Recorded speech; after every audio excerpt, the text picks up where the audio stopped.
Ladies and gentlemen, my name's Paul, and in this REDEFINING video, we're going to be tackling and, of course, analysing tech news which, as usual, has popped up over the past 24 or so hours.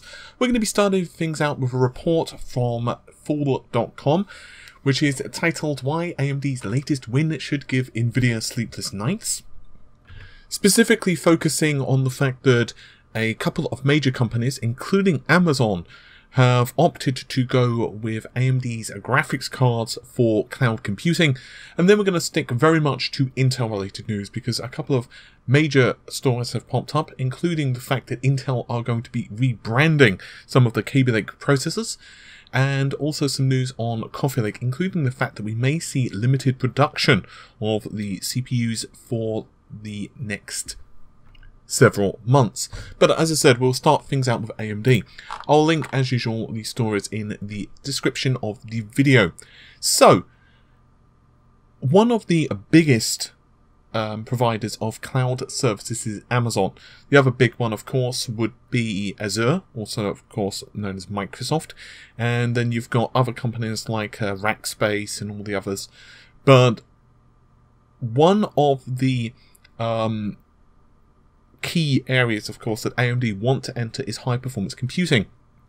Well, AMD have managed to woo over Amazon, and in fact there will be 4 different varieties of products which AMD will be offering.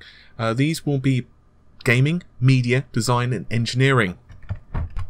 Just to be clear here, it's not like Amazon are against Nvidia. They have certainly utilized Nvidia's Tesla GPUs and accelerators in the past. In fact, the adoption of Nvidia's cloud-based, cloud-focused GPUs have reported to have increased the company's data center revenue incredibly well, 175% year over year in the latest quarter. So why is this so important? Well, because of the sheer number of calculations when it comes to things such as AI, deep learning, you get the idea. It's just a fact of the matter that 1 or 2 or 3 graphics cards is just not enough, and certainly not one server either.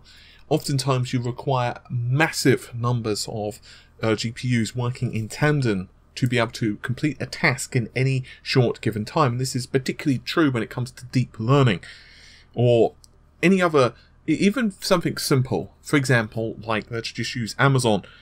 If you're looking to predict what a customer is going to be clicking on, if you're going to be recommending a product, it can't be recommended to the product. It can't recommend a product 2 minutes after you close the web browser. It needs to be done instantly, as fast as possible. And those prediction algorithms take an awful lot of computing performance. There is another reason which Fool.com are citing that could worry both Intel and Nvidia, and that is Epyc.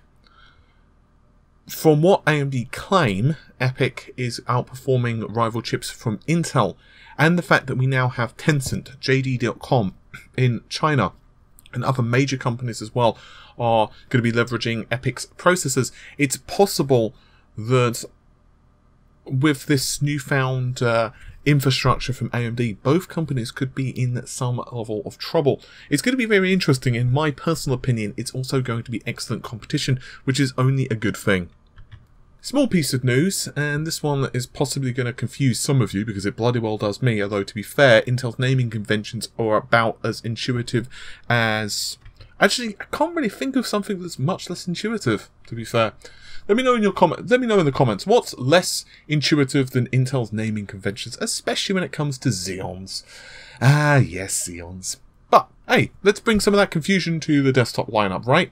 So the Pentium Kaby Lake processors are going to be rebranded. What are they going to be rebranded to? Pentium Gold, actually. So essentially it's borrowing, in the loosest possible sense, some of the naming conventions that we are seeing in the Xeon product lineup. Now, the reason behind this is to differentiate themselves between the mainstream desktop and the ultra-low power chips from Pentium. Now, I know what you're going to say, but Paul, why don't they just call it Pentium Low Power and Pentium High Power, or Pentium Desktop, or some other thing? Why does it have to be gold? I mean, it's a Pentium, gold and Pentium. Sure, back in the 90s, early 2000s, gold and Pentium made sense. Not so much now. I would grant you that this is true, but hey, it is what it is. There is one benefit, however, and this one is going to excite you and definitely push you to purchase one of these new gold Pentiums, or Pentium Gold to be really precise. You get a refreshed case badge, and perhaps even better, the spiffiest of all the spiffy, you also get a slightly modified box design. Damn. On a slightly more serious and harsh note towards Intel, let's talk about the i7-8700K, specifically two pieces of news. One of them is from a Facebook page, Epyc, and essentially we are looking at a Delidded 8700K. What do we notice? Well, it's pretty bloody obvious. The die is bigger. I don't think any of us really suspected it wouldn't be, because obviously it has a couple of additional cores, and with those additional cores you've also got last level cache, which is increased as well. That's level 3 cache, just to clarify. That's plonked up to 12 megabytes now, so you're looking at a die area that's about 151 mm compared to 126. There is some bad news, however, and that is that the actual processor is still using thermal paste, and this is of course between the IHS and the actual CPU die.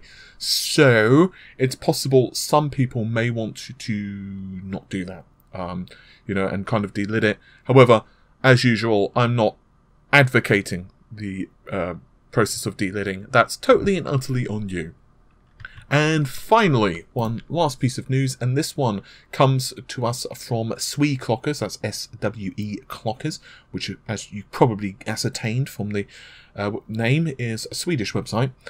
Apparently, the 8th generation processors, Coffee Lake, are going to be in some limited quantities, and in fact, according to SWE Clockers, they predict the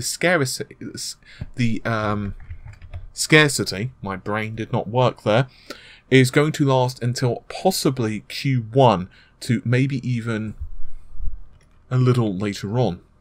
So does that mean you won't be able to buy them? Probably not.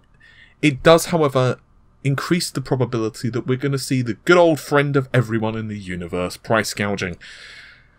Hopefully this won't be the case. I suspect that the big companies, like, for example, Overclockers UK, I'm referring to UK retailers, of course, you can certainly, you know, kind of substitute these as you need.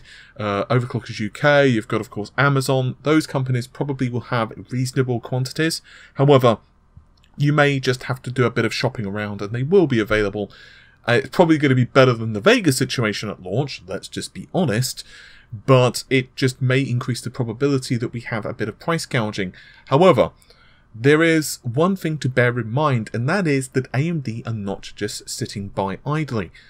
We know that Pinnacle Ridge is on its way. Now, Pinnacle Ridge, I have gone in depth into a video of this. I'll try to remember to link it in the video description. If not, you can just search Pinnacle Ridge Red Gaming Tech and it will pop right up. And this is based on 12nm.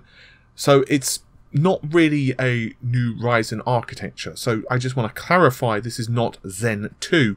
But what it is, however, is a tweaked version. It's a reduced process, and what we understand, we're going to get obviously lower power consumption, better thermal production, and perhaps key to many, because let's say you've got a high-end water cooling loop, and let's say for the sake of this video that you don't really care about your electricity bill over, you know, like a few pennies more a day. What you might care about is additional clock speed, and this is one area that AMD have not been so competitive with against Intel. So if AMD can crank those clock speeds up a little bit, I don't obviously have a figure that's official, but for the sake of this video, let's say 5 to 10% would be pretty reasonable. So let's, for sake of argument, say that around the 4.2 gigahertz mark, 4.3, that would be a very interesting race against Coffee Lake and, of course, Ryzen 7. But we'll know more in about 6 to 7 months-ish. With all of that said, hopefully you have enjoyed the video. I'll see you soon. Take care of yourselves. Bye for now.